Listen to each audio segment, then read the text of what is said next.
Shalom, puji Tuhan, Bapak Ibu Saudara sekalian. Saya akan memberikan panduan untuk Komsel minggu ini.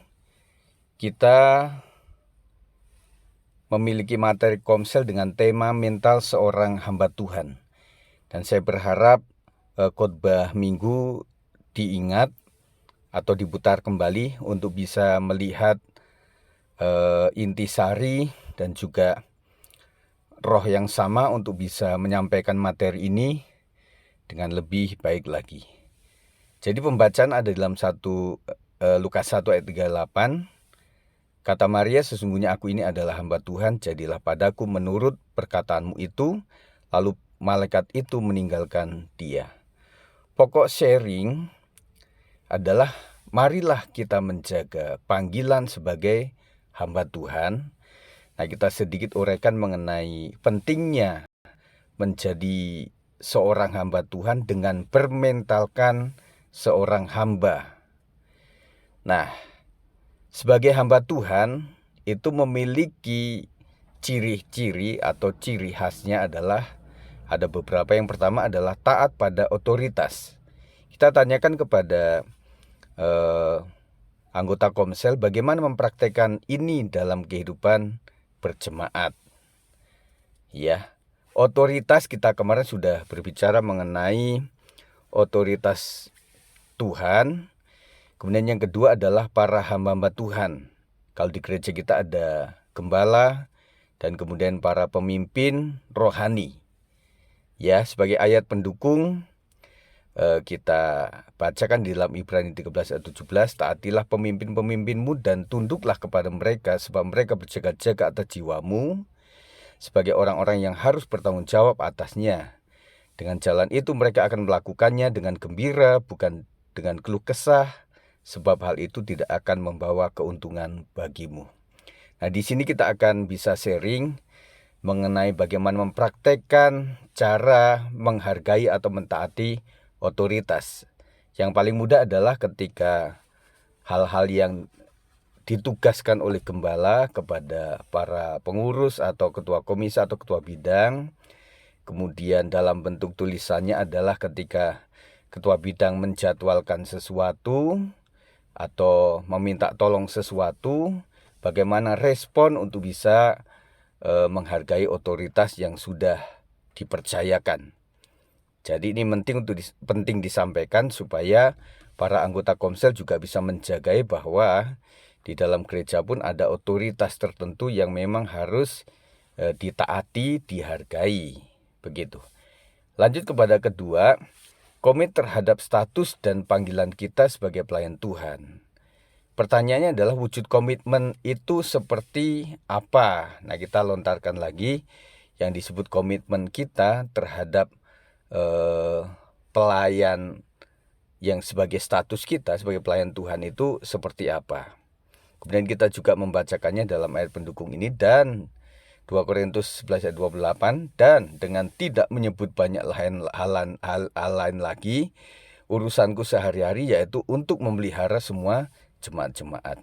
Nah, Paulus memberikan contoh bahwa yang namanya komitmen itu adalah satu bentuk tindakan yang dengan hati, dengan tulus, dengan kerelaan, pengorbanan untuk melakukan tugas kita. Nah, tugas kita sebagai pelayan Tuhan adalah komitmen untuk latihan, komitmen untuk apa yang diwajibkan, mengikuti Komsel, kemudian terlibat dalam kegiatan yang diwajibkan oleh gembala, kemudian apa-apa saja yang harus dilakukan sebagai pelayan, itu adalah wujud komitmen. Suruh melihat video ulang pelayanan, kemudian melihat chord-chord, kalau yang pemain musik melihat lagu-lagu yang baru, mempelajarinya, dan banyak macam lagi. Itu adalah sebagai komitmen. Apakah kita sudah melakukan itu atau tidak? Kemudian juga mengenai tanggung jawab dalam komitmen itu tentunya ada yang disebut adalah bagaimana ya rasa tanggung jawab saya ketika saya sudah dijadwalkan kemudian tidak bisa. Nah, apakah menginformasikan atau tidak? Atau dianggap selesai begitu saja? Nah, ini adalah sebuah wujud daripada komitmen seorang pelayan yang melayani adalah misalnya begini, ketika seorang pelayan itu mendapat di warung kopi misalnya, ada orang pesan begini, Mbak pesan ini kopi cappuccino ya 2. Nah begitu. Oke baik, nanti saya sampaikan kepada yang ada di belakang. Nah ketika pelayan tersebut sampai di belakang ternyata cappuccino sudah nggak ada, atau masih ada atau bentuknya lain begitu ya. Nah ketika sang orang-orang yang sedang menunggu dilayani menunggu terus sampai ini kok cappuccino nggak datang-datang dan tidak ada kabar. Nah kemudian nggak ada informasi sampai 1 jam. Nah saya pikir pelayan yang baik tidak seperti itu. Demikian pula kita dalam pelayanan pekerjaan Tuhan, ketika ada sebuah tugas kita nggak bisa ya ngomong gitu. Kemudian ketika terhalang agak waktunya agak mendelay ya ngomong. Nah begitu. Nah itu mesti ada. Nah ini yang harus menjadi sebuah komitmen dari seorang pelayan. Yang ketiga adalah memiliki dedikasi dan kerelaan berkorban dalam melayani. Nah, dedikasi adalah sebuah pengorbanan tenaga, pikiran, dan waktu demi keberhasilan suatu usaha atau tujuan mulia. Dedikasi ini bisa juga berarti pengabdian untuk melaksanakan cita-cita yang luhur dan diperlukan adanya sebuah keyakinan yang teguh. Kita sampaikan pertanyaan, pengorbanan seperti apa yang sudah kita lakukan bagi pelayanan atau gereja Tuhan. Nah mereka akan bilang latihan, iya adalah pengorbanan, sebuah dedikasi. Kemudian bagaimana memberikan waktu yang di tengah kepadatannya, bagaimana dia korban untuk datang ke sebuah latihan, sebuah yang diwajibkan, ketika dia diwajibkan untuk ikuti online. Nah seperti adalah sebuah dedikasi. Nah dedikasi ini mengandung satu nilai bahwa ya ini memang saya mendedikasikan hidup saya untuk melayani pekerjaan Tuhan, ya jangan berpikir untung rugi. Nah orang berdedikasi itu tidak menghitung untung rugi, tetapi bagaimana dia bisa mengorbankan sesuatu demi kalau kita dalam pekerjaan Tuhan. Nah begitu.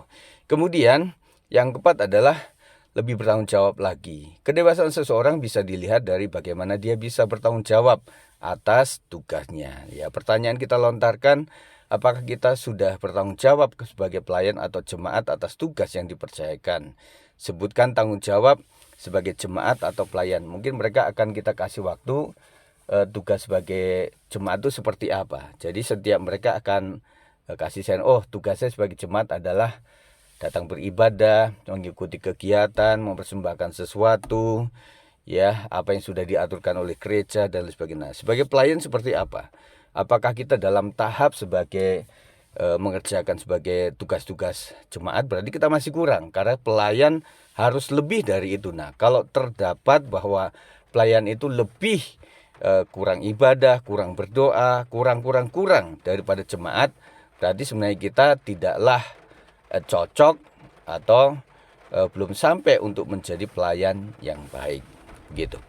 Yang kelima adalah memiliki kesetiaan apapun keadaan kita. Pertanyaan adalah apakah kita sudah terbukti setia?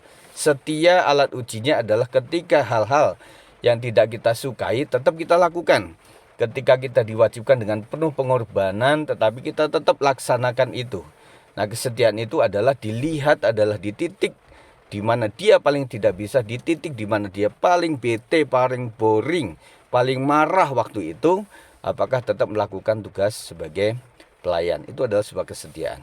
Kemudian rela terus belajar dan dibentuk menjadi alat Tuhan. Nah, seperti saya sounding di dalam tingkatan pelayan itu, apakah ada alat ukur yang membuat kita memang rela untuk belajar terus dengan membuka buku, dengan membuka YouTube, dengan membuka lagu-lagu MP3, dengan melihat tayangan ibadah kita.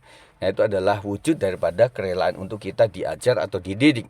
Atau malah kita tidak melakukan itu karena saya merasa sudah WL, udah puluhan tahun, saya udah main musik, pasti bisa. Nah ini akan membuat pelayan Tuhan itu akan turun dan malah tidak naik, dan kemudian itu akan tidak dipakai oleh Tuhan lagi. Nah sebagai penutup, ketika aku kanak-kanak, 1 Korintus 13 ayat 11 mengatakan, aku berkata-kata seperti kanak-kanak, aku merasa seperti kanak-kanak, aku berpikir seperti kanak-kanak. Sekarang sesudah aku menjadi dewasa, aku meninggalkan sifat kanak-kanak itu. Nah sebagai penutup kita arahkan bahwa kita harus belajar dan bersikap lebih dewasa lagi daripada hari-hari yang lalu.